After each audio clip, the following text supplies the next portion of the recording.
예, 안녕하세요. 노동백과 시선, 노무사 김승현입니다. 오늘도 중요 이슈, 징계에 있어서 중요 이슈죠. 사실은 가장 큰, 포인트 아닌가 생각됩니다. 징계에 있어서 입증 책임이라는 부분에 대해서 좀 설명드릴게요. 입증 책임은 이제 어려운 말이 입증 책임인데, 입증 책임을 지는 자가 그 사실을 입증하지 못할 경우에서는 그 사실은, 대한 불이익한, 효과는 입증 책임이 지닌 자가 갖는다. 이런 원칙이에요. 그러니까, 자, 책임자가 노동자면은, 내가 책임 없어요라는 거 입증하지 못하면 불이익의 효과. 그러니까 넌 나쁜 놈이야.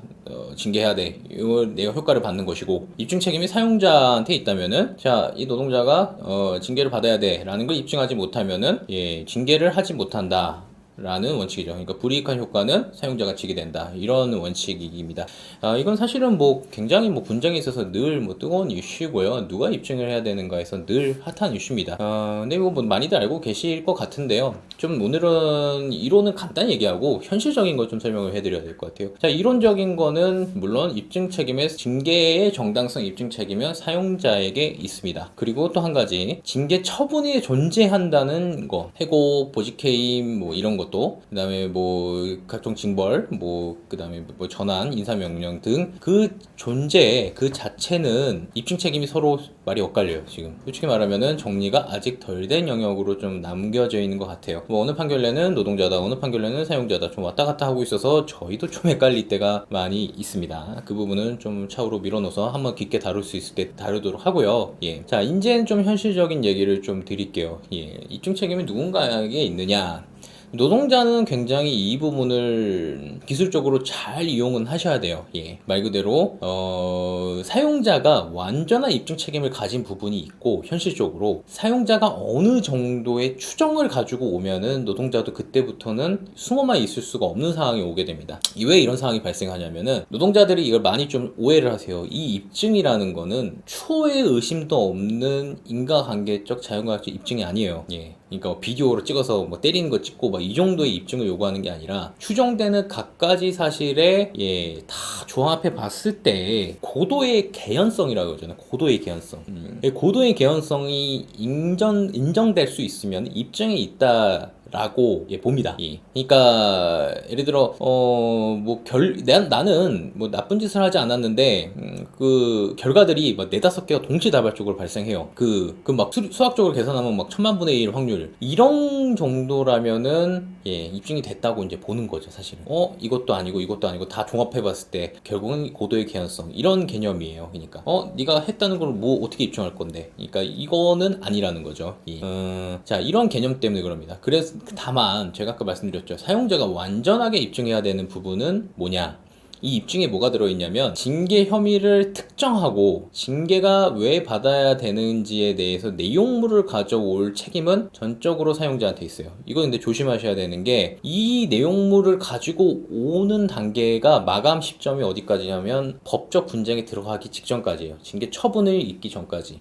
자, 징계위원회면, 사용자가 하는 징계위원회면 징계위원회, 조사면 조사, 그 조사를 먼저 하잖아요. 조사, 징계위원회, 징계 재심사, 이 과정에서 들고 나오지 못한 것은 여기서 마감, 더 이상은 다투지 못해요. 이 부분에서는 노동자가 절대적으로 수동적으로 움직이셔야 되는 영역입니다. 괜한 걸 갖고 와고 괜한 걸 늘려내고, 그러면 안 된다는 거죠. 단서를 줄만 한 것도 여기서는 다 차단을 해야 됩니다. 그러니까 괜한 말을 하는 것보다는 수동적, 소극적 방어가 훨씬 낫다. 여기서 말을 열심히 하면은 이상한 것만 많이 나와요. 다만 여기서 오해하지 마세요. 어느 정도 특정이 되어지어서 나오는 거. 그러니까 예를 들어 날짜 시점까지 아주 특정까지는 아니었지만 대체적 내용과 그 시점 내용의 언저리는 맞아요. 매월경, 계절. 근데 이런 건 안 되겠죠. 무슨 몇 년 동안 이런 건 안 되겠지만, 이 정도의 특정이 되어지고 나오고, 무슨 내용인가까지 나오고, 당사자가 나오고, 요즘에 하도 당사자가 안 나온 것들이 많아서 어느 정도 특정이 되어진 거를 봐야 되죠. 하지만 여기서도 역시나 수동적인 자세가 더 낫습니다. 왜냐면은 범주를 좁히는 게 최대한 좋죠.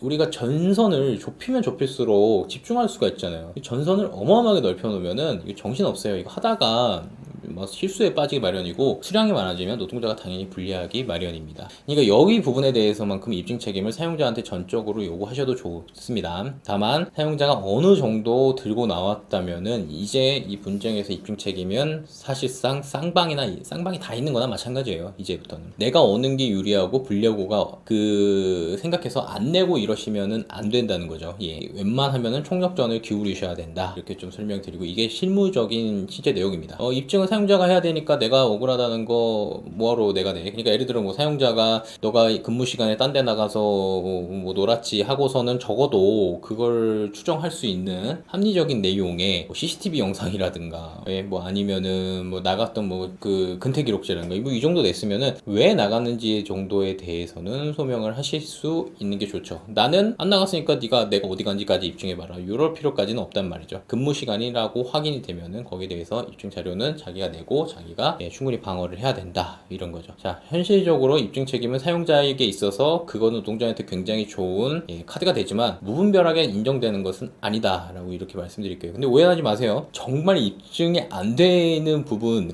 특히 징계 혐의가 특정도 안 되는 경우가 요즘 너무 많아요. 이런 부분에 있어서만큼은 철저하게 이 뒤로 숨으시는 게 낫습니다. 이게 맞는지는 좀 전문가 판단은 좀 필요해요. 저희도 약간 애매할 때가 있는데 확실한 부분에서 좀 안타깝게 먼저 나가셔서 이렇게 자수하고 나가셔갖고 당하는 경우가 굉장히 많습니다. 생각보다. 사용자들이 그리고 이거 노려요.